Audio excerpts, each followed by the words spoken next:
Ladies and gentlemen, let's Game video. I'm going to ask you a simple question. What is better than one GM200 core? Well, the answer is probably pretty obvious. Two of the damn things. Nvidia are indeed releasing a dual GPU monster. A monster, I tell you. Needless to say that this was pretty foretold. Anyone who's been following the graphics market for any length of time knew that Nvidia were going to be doing this, and although it's not official, as in it's not announced to the average person yet, it has been announced in a New York City secret briefing. I guess it wasn't that secret since it's leaked out, but anyway. Now, the GM200, just for clarity's sake, is the same core which is utilised in both the GTX Titan X as well as the 980 Ti, in other words high-end GPUs. Now, as I mentioned, Nvidia have had a history of doing this, and to be fair, AMD have as well. Back in 2014, that would be a year ago, depending when you watch this video, Nvidia released the GTX Titan Z. But it was exorbitantly priced. It really was terribly priced. It was $3,000 bloody dollars. And because AMD released the R9 295X2, which was considerably cheaper, it just didn't gain any traction. And that's me being really generous. It actually had its MSRP cut multiple times, and hopefully Nvidia will learn a lesson from this. Now, the problem is, as many of you could probably guess, it's kinda late into the GPU cycle, and that's just kinda how it is, as many of you know.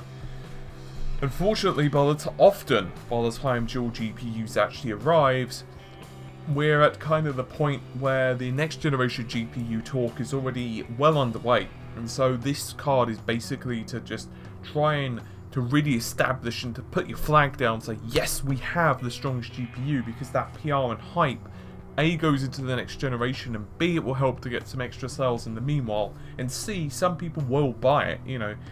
If you can SLI the damn things and you can have effectively a couple of GPUs, or it also works for folks who have limited case space or limited slots available. There are some people who have, interesting combinations of rigs, certain case sizes, certain motherboard sizes, that type of jazz, and therefore you can only go with a dual GPU solution rather than, say, SLI. Needless to say, if you've already got something along the lines of a 980 Ti and it's doing you proud in terms of frame rates, there's probably no need to upgrade for this. And obviously, the usual caveats of these dual GPUs remains the same. It won't have double the RAM available anyway per core, just like SLI. Of course, you're going to be limited to, let's, for the sake of argument, say it has 6 gigabytes total, because you've got 6 gigabytes per GPU core, but because the data is mirrored and all of that stuff. Secondly, it's obviously going to require a lot of power to run. And the third one is SLI scaling. Although it's often really good, it's not always double. So let's just assume, for the sake of argument, you get 60 frames per second at 4K with one GPU.